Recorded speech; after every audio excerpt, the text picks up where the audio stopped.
안녕하세요. 슬기로운 스테이블 코인 생활입니다. 반갑습니다. 네, 안녕하세요. 반갑습니다. 저희가 함께했던 스테이블 코인 시대의 진짜 강자 이더리움 시리즈가 드디어 오늘 마지막 시간이네요. 네, 벌써 그렇게 됐네요. 시간이 정말 빠릅니다. 지난 시간 동안 저희가 숫자, 기술, 정책, 생태계 이런 여러 관점에서 이더리움이 왜 강자인지 좀 살펴봤잖아요. 네, 맞아요. 꽤 다각도로 분석했었죠. 그래서 오늘은 약간 종합하는 느낌으로 과연 이더리움이 앞으로도 이 중심적인 지위를 계속 유지할 수 있을까? 이 질문에 좀 답을 찾아보려고 합니다. 최신 동향이나 현실적인 시나리오 중심으로요. 좋습니다. 아주 중요한 질문이죠. 미래를 예측해 보는 거니까요. 자, 그럼 먼저 현재 이더리움의 위치부터 좀 짚어볼까요? 이건 명확하죠? 스테이블 코인이나 디파이 세계로 들어가는 거의 메인 게이트 역할이잖아요. 그렇죠. 부정할 수 없는 사실입니다. 디파이 예치금, 그 TBL 기준으로 보면 아직도 한 60% 정도 점유율을 유지하고 있고요. 이게 여전히 가장 많은 자금이랑 앱이 이더리움에 몰려 있다는 뜻이겠죠? 네, 그 규모 자체가 여전히 압도적이죠. 근데 단순히 돈이 많다는 것보다 더 중요한 포인트가 있는 것 같아요. 아, 어떤 걸까요? 바로 레이어 2 확장 기술 덕분에 이게 단순히 그냥 예치금만 많은 게 아니라 실제 사용성이 정말 폭발적으로 늘고 있다는 점이에요. 네트워크 효과가 더 강해지는 거죠. 아, 실제 사용성. 네네. L2비트 데이터 봐도 총 예치 가치, TVS라고 하죠. 이게 최근 1년 새에 거의 51%나 증가해서 약 452억 달러나 된다고 하더라고요. 맞습니다. 롤업 기술이 정말 활발하게 쓰이고 있다는 명확한 증거라고 할 수 있겠습니다. 그러니까 자금, 앱 개발자가 제일 풍부하고 L2가 이걸 실제로 더 잘 쓰게 만들어주고 있다. 이렇게 요약할 수 있겠네요. 네, 정확합니다. 현재 상황은 그렇게 정리할 수 있고요.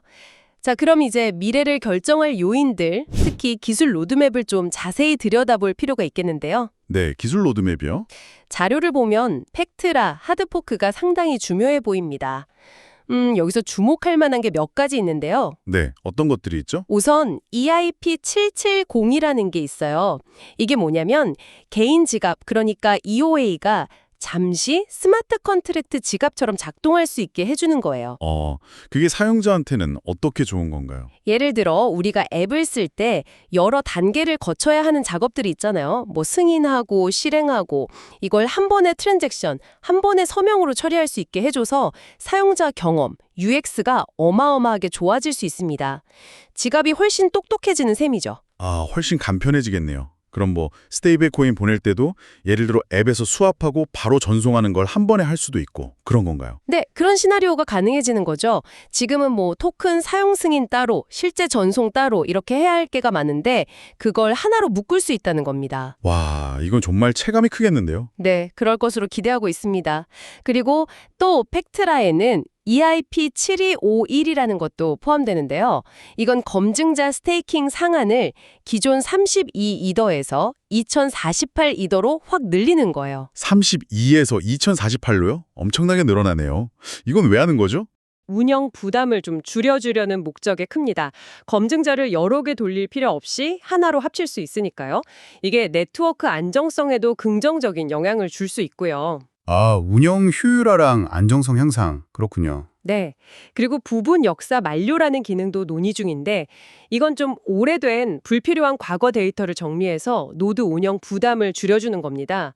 저장 공간을 300에서 500기가 정도 절약할 수 있다고 하니까 노드 운영 진입 장벽이 낮아져서 분산성 강화에도 도움이 될 수 있겠죠. 네트워크 대청소 같은 개념으로 보시면 됩니다. 정말 여러 가지 개선이 예정되어 있군요. 그럼 팩트라 다음은요? 그 다음 주 업그레이드 목표는 2025년 11월로 잡고 있는 푸사카인데요. 여기서는 이제 PRDAS라는 기술이 중요합니다. 이게 롤업의 데이터 처리 용량을 늘리고 또 비용은 낮추는 효과를 가져올 것으로 기대하고 있고요. 데이터 처리량 늘리고 비용 절감. 이것도 L2 활성화에 중요하겠네요. 그렇죠. 그리고 또 EPBS라는 것도 있는데 이건 MEV, 그러니까 최대 추출 가능 가치 문제와 관련된 중앙화나 검열 리스크를 좀 완화하려는 시도입니다. 블록 생성 과정을 더 공정하고 효율적으로 만들려는 거죠. 아, MEV 문제도 계속 해결하려고 노력하는군요. 네. 다만 이런 일정들은 어디까지나 목표치이기 때문에 개발 과정에서 좀 지연되거나 변경될 수 있다는 점은 항상 염두에 둬야 합니다. 네, 당연하죠. 기술 개발이라는 게 항상 변수가 있으니까요. 자, 기술 얘기는 이 정도로 하고 이제 정책이나 기관 채택 흐름도 좀 볼까요? 이것도 무시 못할 변수잖아요. 맞습니다. 특히 최근한 현물 이더리움 ETF가 승인되고 출시된 게 큰 변화죠. 네, 자료 보니까 출시 후에 1년 동안 벌써 87억 달러 넘게 순이입이 됐다고 나오네요. 와, 이게 정말 기관 자금이 꾸준히 들어오고 있다는 증거죠? 그렇죠. 이게 중요한 게 단순히 돈이 들어온다는 걸 넘어서요. 이런 기관 자금은 필연적으로 관련 인프라 투자나 또 규제를 잘 지키는 시스템 구축을 동반하거든요. 속도는 좀 느릴 수 있어도 방향성이 꽤 뚜렷한 자금이라고 볼 수 있습니다. 그렇군요. 인프라가 같이 발전한다? 네. 그리고 글로벌 확장 가능성도 점점 커지고 있어요. 특히 IIP 4844, 덴쿤 업그레이드 이후로 데이터 저장 비용, 블록 비용이 많이 낮아졌잖아요. 네, 맞아요. 수수료가 확 줄었죠. 그러자 보니까 레이어 2를 기반으로 해서 훨씬 저렴하고 빠르게 국경 간 송금이나 결제를 할 수 있지 않을까 하는 기대감이 커지고 있습니다. 실제로 관련 논의도 활발하고요. 아, 해외 송금 시장에서도 경쟁력이 생길 수 있다? 네. 그리고 또 하나 흥미로운 건 아이겐 레이어 같은 리스테이킹 기술인데요. 이게 뭐냐면 이더리움에 스테이킹된 ETH를 이용해서 다른 체인이나 롤럽의 보안을 강화하는 모듈이에요. 이더리움의 보안을 빌려주는 건가요? 그렇죠. 약간 이더리움의 강력한 보안 시스템을 다른 프로젝트들에 수출하거나 프랜차이즈화하는 개념으로 볼 수 있습니다. 이것도 이더리움의 영향력을 확장하는 중요한 요인이 될 수 있죠. 와, 정말 다각도로 영향력을 넓혀가고 있네요. 그럼 이제 제일 중요한 스테이블 코인 관점에서 이더리움을 좀 볼까요? 네, 그게 또 핵심이죠. 자료를 보면 USDC 같은 경우는 이더리움 기반 발행량이 한 64% 정도로 가장 많다고 나오네요. 특히 기관 결제나 좀 규제 친화적인 면에서 강점을 보이는 것 같고요. 네, 맞아요. 거래 수수료가 저렴하다 보니 개인 간 소액 전송 같은 데서는 트론 기반 USDT가 많이 쓰이죠. 근데 재미있는 분석이 그럼에도 불구하고 디파이나 어떤 기관 생태계에서는 여전히 이더리움 기반 USDT가 핵심적인 금융 허브 역할을 하고 있다는 거예요. 그렇죠. 약간 거래량은 트론, 금융 허브는 이더리움, 이런 구도가 형성된 셈이죠.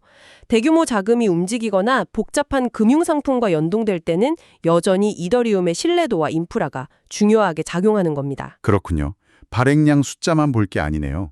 자, 그럼 지금까지 살펴본 내용들을 종합해서 왜 이더리움의 이 중심 지위가 앞으로도 계속될 가능성이 높다고 보시는지 한번 정리해 주실 수 있을까요?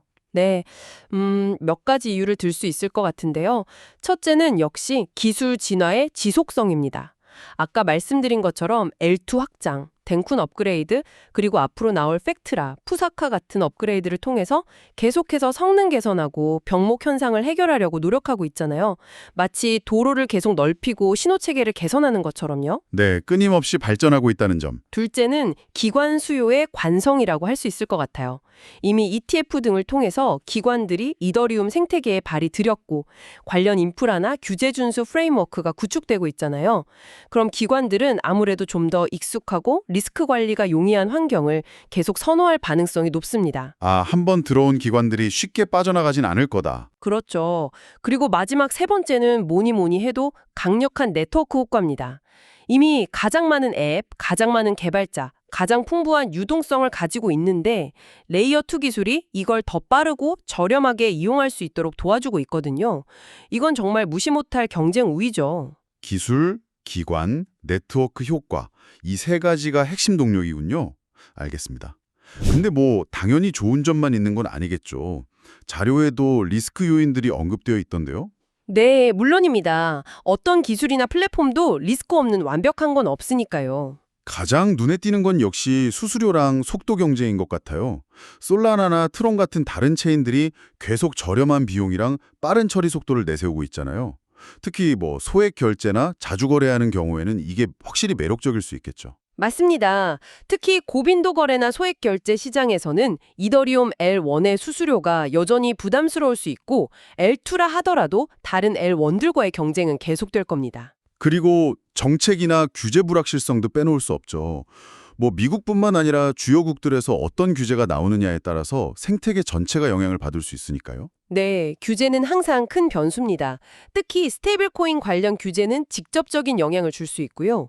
마지막으로 기술적 리스크도 간과할 순 없습니다. 아까 말씀드린 업그레이드가 뭐 계획대로 잘 안 되거나 지연되거나 아니면 예상치 못한 버그가 발생할 가능성도 항상 존재하죠. 네, 푸사카 일정도 목표일 뿐이라고 하셨으니까요. 그렇죠.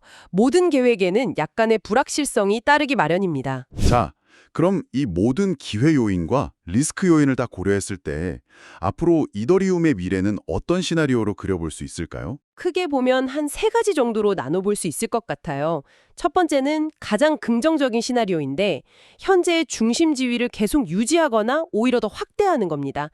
L2 확장이 성공적으로 이루어지고 ETF를 통한 기관 자금 유입이 계속되고 기술 업그레이드도 순조롭게 진행된다면 충분히 가능한 시나리오죠. 스테이블 코인 표준 허브로서의 지위가 더 강화되는 겁니다. 베스트 시나리오군요. 두 번째는 반대로 일부 영역에서 점유율이 하락하는 시나리오입니다. 아까 말씀드린 것처럼 소액 결제나 특정 고성능이 요구되는 분야에서는 솔라나나 다른 체인들에게 점유율을 좀 내줄 수도 있다는 거죠. 모든 걸 다 가져갈 순 없다. 네. 그리고 세 번째가 아마 가장 현실적인 시나리오가 아닐까 싶은데요. 바로 혼합형입니다. 혼합형이요? 네. 그러니까 대규모 자금이 오가는 결제나 기관 대상 금융 서비스, 디파이의 핵심 인프라 역할은 여전히 이더리움이 중심을 잡고 가되 좀 더 빠르고 저렴한 처리가 중요한 소액 결제나 특정 게임 뭐 이런 분야에서는 다른 레이어 1이나 레이어 2들과 공존하는 형태가 되는 거죠. 아, 역할 분담 같은 거네요. 네, 그렇죠. 마치 대중교통 시스템처럼 KTX나 광역버스 같은 간선 역할은 이더리움이 하고 마을버스나 택시 같은 지선 역할은 다른 체인들이 나눠 맡는 그런 그림을 생각해 볼 수 있습니다. 오, 비유가 아주 적절한데요. 간선과 지선. 이해가 확 듭니다. 네, 그래서 아마 이 혼합형 시나리오가 가장 가능성이 높지 않을까 조심스럽게 예측해 봅니다. 네, 알겠습니다. 오늘 쭉 얘기를 들어보니까 이더리움이 지금 가지고 있는 위치가 그냥 단순히 뭐 먼저 시작해서 오래돼서 얻어진 게 아니라는 게 확실히 느껴지네요. 맞습니다. 그냥 시간이 해결해 준 게 아니죠. 지속적인 기술 혁신, 그 4844 덴쿰부터 앞으로 나올 팩트라, 퓨어데스, EPBS까지 이어지는 로드맵, 그리고 ETF를 통한 기관의 신뢰 확보, 또 강력한 디파이랑 L2 생태계, 이 모든 것들이 정말 복합적으로 작용한 결과인 것 같습니다. 네, 정확하게 보셨습니다. 앞으로 팩트라 업그레이드가 되면 사용자 경험이나 검증 구조, 노드 운영 같은 부분들이 더 개선될 거고 L2랑 ETF는 실제 사용 사례랑 기관의 신뢰를 더 단단하게 만들어줄 가능성이 높아 보이고요. 다만 말씀하신 것처럼 모든 영역을 이더리움이 독점하기보다는 특정 영역, 예를 들면 소액 결제 같은 곳에서는 다른 체인들과 공존하는 그런 혼합형 시나리오가 가장 현실적인 미래 모습으로 다가오네요. 네, 그렇게 정리할 수 있겠습니다. 네, 오늘 저희가 준비한 이야기는 여기까지입니다.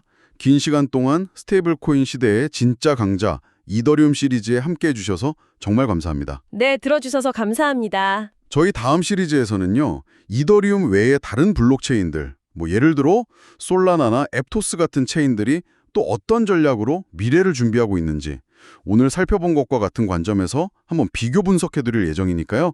다음 시리즈도 많은 기대 부탁드립니다. 네, 흥미로운 비교가 될 것 같습니다. 오늘 내용이 유익하셨다면 저희 슬기로운 스테이블 코인 생활 채널 좋아요와 구독 그리고 알림 설정까지 꼭 부탁드리겠습니다. 여러분의 응원이 저희에게는 정말 큰 힘이 됩니다. 네, 꼭 부탁드립니다. 저희는 다음에 더 흥미로운 주제로 다시 찾아뵙겠습니다. 시청해 주셔서 감사합니다. 감사합니다.